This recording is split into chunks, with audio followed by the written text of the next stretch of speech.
Jeudi 13 janvier les amis, salut à tous, j'espère que vous êtes en forme ou que vous soyez. Bienvenue à la maison comme d'habitude dans mon petit bureau pour ce point média. C'est l'épisode 217 sur YouTube. Alors excusez peut-être quelques bruits d'enfants, droite-gauche, vous le savez, grève des enseignants ici en France.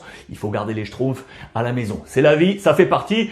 Et voilà pourquoi on est dans ce petit bureau. Il y a beaucoup de choses au programme aujourd'hui, une page spéciale bien évidemment, Coupe d'Afrique des Nations avec le Cameroun qui joue aujourd'hui. On va partir partout en Europe avec le gros titre qui est là, le Super Classico hier, demi-finale de la Super Coupe d'Espagne, remporté par le Real Madrid de Karim Benzema et Vinicius. Mais on va ouvrir avec l'Angleterre, direction Wembley pour Chelsea, les amis. C'était la demi-finale retour de la Carabao Cup.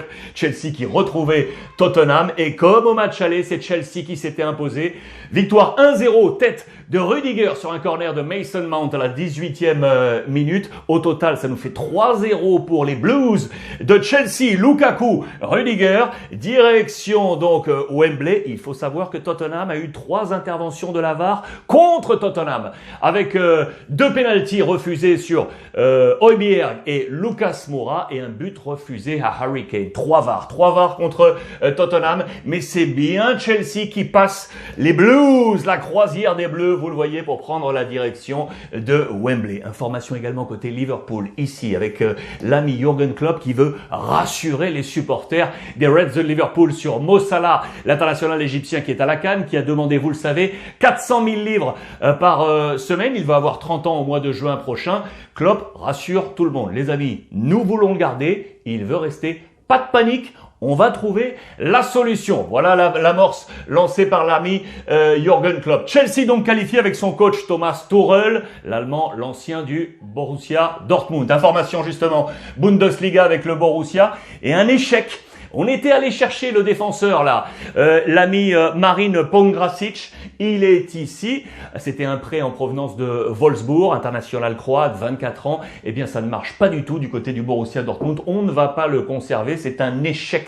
Voilà ce qu'on nous dit dans les colonnes de Bild. Merci à monsieur Jenny qui m'a envoyé la presse allemande du côté du Borussia Dortmund. Au Bayern Munich, un ancien de la Première Ligue, c'est monsieur Sané. On parle Covid, il était en quarantaine. Bon nombre de joueurs du Bayern, ça y est, qui en sortent.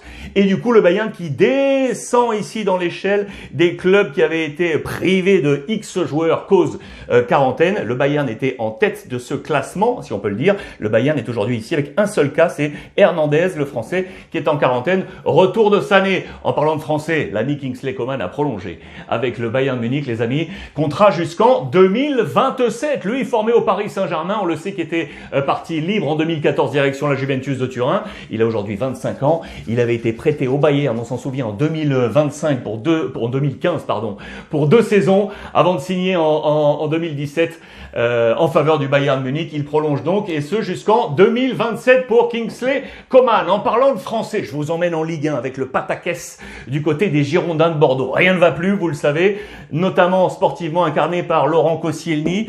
Il lui a été signifié que Bordeaux ne comptait plus sur lui et notamment la raison, elle est financière. Contrat XXL pour l'ancien d'Arsenal et on doit baisser la masse salariale. Regardez à la une de Sud-Ouest, le quotidien girondin, le patron Gérard Lopez des Girondins de Bordeaux qui le dit très clairement, il va falloir avoir une main de fer. C'est sa politique aujourd'hui, c'est son choix avec son coach de faire ses grands choix pour ramener Bordeaux. On est en déséquilibre, perte financière. Laurent Koscielny, lui, le dit dans les colonnes de l'équipe, il n'a pas compris. Regardez, un bon point dans le visage. Il ne comprend pas l'international français qui compte bien continuer à aider le club et qui répond assez fermement aux arguments pour expliquer sa mise à l'écart. Difficulté du côté des Girondins de Bordeaux. Information, Marseille et Paris Saint-Germain. Tout de suite, avec tout d'abord le PSG.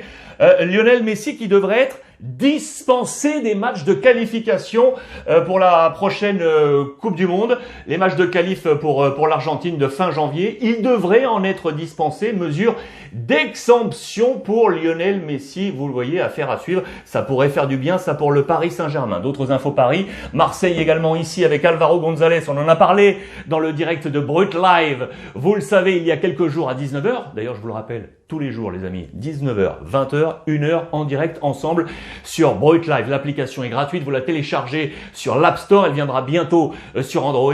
Vous vous abonnez à Brut puis à ma page et le soir 19h on est en direct via nos caméras de téléphone interposées pour échanger, discuter sur l'actualité ballon. Et on avait échangé sur Alvaro parce qu'on avait l'info sur Brut Live comme quoi il devrait quitter l'Olympique de Marseille. Il y a des destinations possibles en France, c'est vrai, mais également en Espagne. On parle du FC Valence, affaire à suivre. Alvaro, la chute du soldat du côté de l'Olympique de Marseille. Marseille qui semble avoir trouvé un nouveau latéral gauche. C'est lui, les amis, Sead Kolasinac. Il était ici l'ancien joueur, le joueur actuel, pardon, d'Arsenal. Il a 28 ans, international bosnien. Joueur intéressant parce que très gros physique, grosse expérience. Il est né en Allemagne, il est né à Karlsruhe. Il a été formé chez les jeunes également du côté de Stuttgart et de Schalke. Il a fait ensuite une partie de sa carrière à Schalke avant de filer du côté de Arsenal. Voilà un profil intéressant pour l'Olympique de Marseille. Affaire à suivre. Muscle costaud pour l'OM dans la défense avec l'international bosnien. Toujours information Paris Saint-Germain dans les colonnes du Parisien aujourd'hui en France. Blessé le 28 novembre dernier, Neymar, ça y est, revient tranquillement et on commence à être de plus en plus optimiste pour voir Neymar jouer éventuellement le match de Ligue des Champions face au Real Madrid le 15 février prochain. Voilà de bonnes nouvelles. Loin de cette image difficile du 28 novembre, Neymar est sur le retour. Paris, je vous l'ai dit, qui est en train également de surveiller toutes les conditions sanitaires droite-gauche et notamment qui devait partir en stage au Qatar. Vous le savez, ce stage annuel du 16 au 20 janvier prochain. On va annuler ce stage. On va annuler tout ça parce qu'il faut mieux garder raison. Voilà la décision, c'est plus sage du côté du Paris Saint-Germain. Voilà pour les informations du côté de la Ligue 1. Je vous emmène maintenant en Espagne. C'était hier soir le Super Classico remporté par le Real Madrid. Débrief. Super Classico hier, demi-finale de la Super Coupe d'Espagne et c'est le Real Madrid qui s'est imposé les amis. Direction la finale, 5e Classico consécutif remporté par le Real Madrid avec encore et encore Karim Benzema et un super Vinicius plus Valverde, c'est lui qui donne le but de la victoire. Valverde dans ce grand match, voici la presse plutôt madrilène, vous le voyez, Valverde d'Arabie. Ce match était à Riyad, vous le savez, cette première demi-finale et ce Super Classico est donc remporté, mais du côté de la presse catalane, et à juste titre, on tire ces titres. Regardez, le Barça est bien de retour avec cette photo parce que à quelques secondes de la fin, Ansu Fati a eu la balle de l'égalisation à 3 buts partout, c'est passé juste à côté, mais c'est l'incarnation que ce Barça est de retour parce que le Barça a été bon les amis. Oui, le Barça a été bon avec ses armes, il est tombé avec les honneurs, vous le voyez, et pourtant, cela n'a pas été simple dans ce match. Pas été simple du tout, on va y revenir. Regardez tout d'abord, côté madrilène, avec donc Valverde qui frappe, qui met son point sur ce classicazo, à savoir que Alaba en défense centrale n'a pas joué finalement côté Real Madrid au dernier moment, c'est Nacho qui a accompagné Militao, et cette bataille entre Araujo là et Vinicius, 100e victoire en classico pour le Real Madrid avec donc Karim Benzema et Vinicius une nouvelle fois, la super paire d'attaquants comme d'habitude, et donc Valverde, on se souvient déjà que dans cette super coupe d'Espagne en 2020, souvenez-vous, face à l'Atlético Madrid, alors qu'Alvaro Morata filait droit au but, il s'était sacrifié pour couper l'élan et permettre au Real Madrid de rester en vie et de s'imposer face à l'Atlético Madrid. Un super Valverde dans ce match, il a été très bien noté d'ailleurs du côté de la presse. Là, je vous ai mis Marca et là, je vous ai mis Sport, la presse catalane, pour essayer de faire des comparaisons. Là, il y a uniquement les notes madrilènes, vous les voyez, avec notamment donc Benzema et Vinicius, les deux meilleures notes ici, et Valverde qui prend 2 étoiles, le duo d'attaque une nouvelle fois impeccable. Côté FC Barcelone, regardez, il y a de très bonnes notes également. Regardez toutes ces bonnes notes. Ici, du côté de Marca, la meilleure, elle est pour Araujo. Araujo avec un 3 étoiles. Confirmation avec la presse catalane, avec ce 7 sur 10 pour Araujo. Je vous rappelle qu'il est arrivé à l'arrache. Il était blessé à la main, opération. Et puis, il a finalement pu compter dans les plans de Xavi pour être titulaire. Voici l'ensemble des notes. Pour y voir quoi? Qu'il y a de très bonnes notes. Ferran Torres, le petit nouveau, était titulaire de la part de Xavi. Les petits sont également rentrés avec Pedri qui était de retour, avec Ansu Fati, Abdé qui était là, Memphis Depay qui est entré en jeu, Nico et Jude Bellingham. 7 sur 10 pour Dembélé. Ça, c'est intéressant. La moins bonne bonne note, elle est pour Daniel Alves. On va y revenir avec un 4 sur 10. Et Luc de Jong, qui a marqué dans ce match, encore et encore, Luc de Jong, finalement, qui pourrait rester au Barça, qui a pris un 7 sur 10. Ce qui est sûr, c'est que le Barça a montré de bonnes choses. Valientes. Avec cette image de groupe, le Barça a été mené à 2 reprises et le Barça est revenu à 2 reprises et a bien failli s'imposer en toute fin de match avec d'ailleurs un super Xavi qui a complètement modifié ses cartes, qui a pris un gros risque dans ce match en passant une défense à 3. Ça a été tout près de fonctionner, mais l'arme fatale Real Madrid, c'est la contre-attaque, vous le savez, et il y a eu un ballon de perdu de trop pour voir Valverde finalement mettre le but de la victoire. Mais les Catalans sont de retour, ça c'est clair, vous le voyez, le Barça est redevenu le Barça. Xavi le sait, il l'a compris, il a vu cette lecture de match, on est tombé avec les honneurs, vous le voyez, confirmation en conférence de presse, on a une fierté et on sent qu'on est en train de remonter. Voilà le message qui est passé. Les 3 nouveaux, je vous l'ai dit, étaient là. Ça, c'était intéressant. Avec donc Ferran Torres, titulaire, il a joué une mi-temps, il a montré de bonnes choses, mais il est en manque de rythme, ça c'est d'une évidence pour l'ancien de Manchester City. Ansu et Pedri, eux aussi, étaient là de retour et ils ont apporté de la fraîcheur, voilà qui est intéressant. Et puis je vous l'ai dit, Luc de Jong, qui encore a marqué, voilà, sur le début de cette année civile, c'est déjà 3 buts pour lui, et si finalement il restait au FC Barcelone, ça c'est intéressant. Lui est là, lui c'est un monstre, lui c'est un monstre. L'ami Araujo, blessé, qui était donc de retour, il s'est transformé en Puyol. Pourquoi? Parce que Puyol, c'était un adepte de ça. Il se blessait et il faisait une récupération express record pour pouvoir être là quasiment le match suivant. Et bien là, on a un peu vu la même chose avec Araujo, défenseur central indispensable du côté du FC Barcelone. Alves. Alors Alves, ça donne quoi? Alves, ça a bien fonctionné au début face à Vinicius. Il a réussi son examen face à son compatriote Vinicius, mais sur l'un des buts, il n'y est pas, notamment avec une montée de Mendy, le français, et ça n'a pas passé. Attention, il a quand même 38 ans, il a encore bien évidemment de bonnes réserves, mais 38 ans, il faut faire gaffe. Avec Daniel Alves, selon moi, c'est une affaire à suivre. Le marché des transferts, d'ailleurs, du côté du FC Barcelone, pour vous montrer 2 petites choses intéressantes. Umtiti, je vous l'ai dit, a prolongé avec une baisse de ses émoluments pour permettre à la masse salariale du Barça de baisser et permettre ainsi d'inscrire Ferran Torres. Mais dans son contrat, il y a une clause éventuelle pour éventuellement partir dès maintenant prêté, rester au Barça en propriété, mais partir prêté. On cherche une destination du côté de Sam Umtiti et on est toujours dans l'éventualité de l'arrivée de Morata. Il pourrait y avoir un échange avec Memphis Depay qui prendrait lui la direction de la Juventus de Turin. Affaire à suivre pour le FC Barcelone. C'est le Real Madrid qui est donc en finale. Face à qui? Demi-finale aujourd'hui entre l'Atlético Madrid et l'Athletic Bilbao, les amis. Avec João Félix et Correa qui seraient titulaires à la pointe de l'attaque. Absence d'Antoine Griezmann et de Savic. Je vous le rappelle, les 2 hommes sont touchés. À suivre ici les hommes forts avec notamment Correa qui avait déjà été le héros de la demi-finale de 2020 où il avait marqué face au FC Barcelone pour qualifier l'Atlético Madrid. À suivre également Oblak qui a une petite épine dans le pied avec cette super coupe. Sa première en 2014, il était fraîchement arrivé, il était encore numéro 2 derrière Moya, il était sur le banc. Et puis la dernière en 2020, eh bien, il l'a perdu, ce match de super coupe au penalty. Et du coup, il a ça comme caillou dans la chaussure. Athletic, voilà la demi-finale pour affronter le Real Madrid. Information encore côté Espagne à vous montrer, elle est bonne pour nous. C'est monsieur Nabil Fekir qui prolonge avec le Betis. Regardez, jusqu'en 2026. C'est l'homme le plus recherché.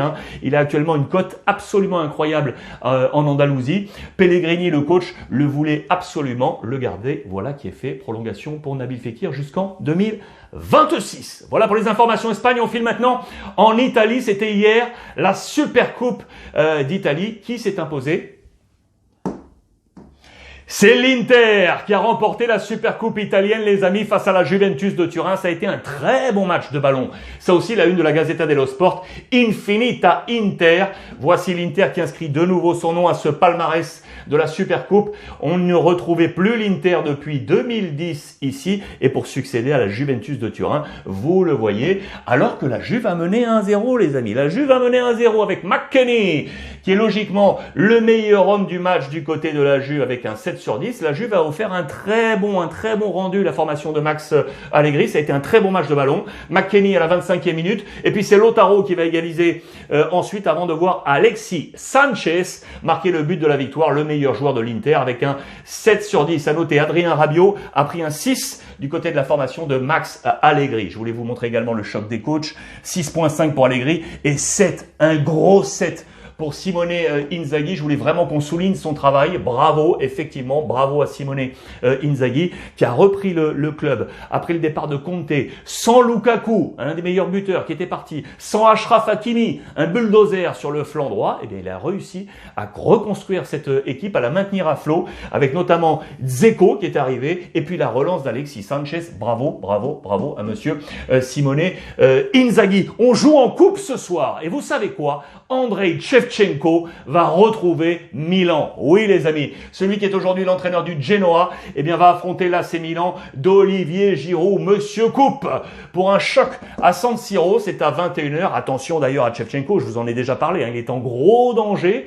9 matchs depuis son arrivée sur le banc du Genoa. Il avait repris ce club-là il y a quelques semaines. 9 matchs. Zéro pour l'instant, 0 victoire pour lui et du coup il est en difficulté et on nous dit qu'il pourrait déjà repartir et on nous parle déjà de Labadia qui pourrait être son remplaçant du côté du Genoa en attendant. Match de coupe ce soir, Milan face au Genoa, Mercato Milan justement avec l'ami Bailly. Regardez, on pense à la Coupe d'Afrique des Nations et on va en parler avec la Côte d'Ivoire. Bailly qui serait sur les tablettes de l'AC Milan, je vous en avais déjà parlé. La première cible c'était Botman de Lille, mais Lille a fermé la porte, bien évidemment, et du coup on s'est orienté vers l'ami Bailly de Manchester United, profil intéressant, 27 ans, formé à l'Espagnol Barcelone, qui a filé ensuite à Villarreal en 2015 pour 6 millions d'euros avant de rejoindre Manchester pour près de 40 millions en 2016. C'est un contrat jusqu'en 2024 avec une valeur marchande actuelle de 8 millions d'euros. Il pourrait arriver à l'AC Milan où il retrouverait Zlatan, qu'il connaissait du côté de Manchester United, et il pourrait retrouver également son copain Caissier. Ils étaient ici dans des fêtes ensemble. Voilà peut-être Bailly pour retrouver l'AC Milan. En parlant de Milan, attention, juste une petite alerte. Monsieur Mino Raiola, l'agent de Zlatan Ibrahimovic, a été opéré là dernièrement. Tout va bien. C'était une opération qui était prévue. Il a été opéré du côté de Milan à San Raffaele, l'hôpital. Il va bien, Mino Raiola, pour accompagner bien entendu toute son escouade de joueurs. Je pense à Zlatan, à Haaland, à Paul Pogba ou encore à Gianluigi Donnarumma. En parlant Mercato, lui vient d'arriver les amis, en provenance de Porto. Mourinho tient son muscle au milieu de terrain pour accompagner notamment Jordan Verretou. Regardez, il est là, c'est Sergio Oliveira, international portugais de 29 ans, formé à Porto. Il est parti un peu partout, grosse expérience à Malines en Belgique, il a joué à Nantes, 6 mois en 2017, on s'en souvient, et puis il était en Grèce du côté du PAOK. Il arrive du côté de l'AS Roma. On se rappelle les dernières arrivées, Abraham, Rui Patricio et puis Maitland-Niles d'Arsenal. Gros travail au Portugal également, avec donc cette arrivée sur la voie de sortie. Il y a Villar, Mayoral ou encore Calafiori. Voilà le travail de José Mourinho sur le marché des transferts. Voilà pour ce point complet. On va maintenant filer au Cameroun les amis. Au Cameroun parce que c'est la page spéciale CAN. 5e jour de compétition les amis, salut à tous en Afrique d'ailleurs au passage et à tous les copains de CRTV qui suivent tous les jours toute l'actualité de la Coupe d'Afrique des Nations. C'est la 5e journée aujourd'hui avec le Cameroun qui joue face à l'Éthiopie, on va y revenir. Voilà 3 temps forts. On a toujours des difficultés sur le pays, vous le savez, avec des conditions sanitaires difficiles, avec des conditions de sécurité également difficiles. Le Cameroun est agité, le président Paul Biya fait le maximum pour tenir bien tout ça, pour que la Coupe d'Afrique des Nations puisse avoir lieu. Là, cet homme hier qui a été pointé du doigt, monsieur l'arbitre du match de la Tunisie, on va y revenir, ça a été absolument incroyable ce match, on va y revenir. En attendant, le Cameroun joue donc aujourd'hui face à l'Éthiopie, objectif 8e de finale. En attendant, il y a eu un gros match hier et je salue mon copain Emmanuel Johnson qui était avec moi encore hier sur Brut Live et qui m'envoie la presse ivoirienne, oui messieurs dames, pour saluer la victoire hier de la Côte d'Ivoire, justement une victoire 1-0 face à la Guinée équatoriale avec un but du capitaine Max-Alain Gradel qui a envoyé un message et rendu hommage à son papa pour ce but marqué cette victoire, l'ancien de Saint-Étienne, de Toulouse aujourd'hui au Sivasspor en Turquie. Victoire 1-0, ça suffit, un but, 3 points pour la formation de Patrice Baumel. On retient la victoire, on ne retient que la victoire. Vous le voyez, les éléphants qui gagnent dans la douleur, sous les yeux de monsieur Didier Drogba. Bien évidemment, l'icône, la star ivoirienne qui était là pour accompagner les siens et leur envoyer un maximum d'énergie. Ça fait du bien à la Côte d'Ivoire. Au passage, ça c'est pas forcément une bonne nouvelle. Côte d'Ivoire toujours, avec le gardien ivoirien qui a été suspendu pour dopage, Sylvain Gbowo, 33 ans, vous le voyez, et qui a été testé positif. Il évolue du côté du club éthiopien de Wolkite City FC, positif à la triméthazidine. C'est un médicament pour le cœur classé comme stimulant par l'Agence mondiale anti-dopage. Il est donc pour l'instant suspendu pour dopage. Une petite information comme ça également pour vous montrer que le joueur du Paris Saint-Germain, Idrissa Gueye, l'international sénégalais, est touché positif par la Covid. Ah, il y a ces conditions sanitaires qu'il faut tenir également du côté du Cameroun. On en vient à ce scandale. Que s'est-il passé hier? On en a parlé hier sur Broit Live, ça a été absolument incroyable. Match entre la Tunisie et le Mali, victoire 1-0 du Mali, mais l'homme de ce match, c'est monsieur l'arbitre. Ça a été absolument incroyable. C'est Sikazwe, c'est l'arbitre zambien de ce match. Ça a été complètement fou. Que s'est-il passé? Alors, 48e minute, but pour le Mali, je vous le rappelle. 77e minute, penalty en faveur de la Tunisie. Penalty manqué par Wabi Kazri. Penalty manqué. Puis à la 85e minute, monsieur l'arbitre va siffler la fin du match. Vous m'entendez bien? La fin du match. C'est absolument incroyable.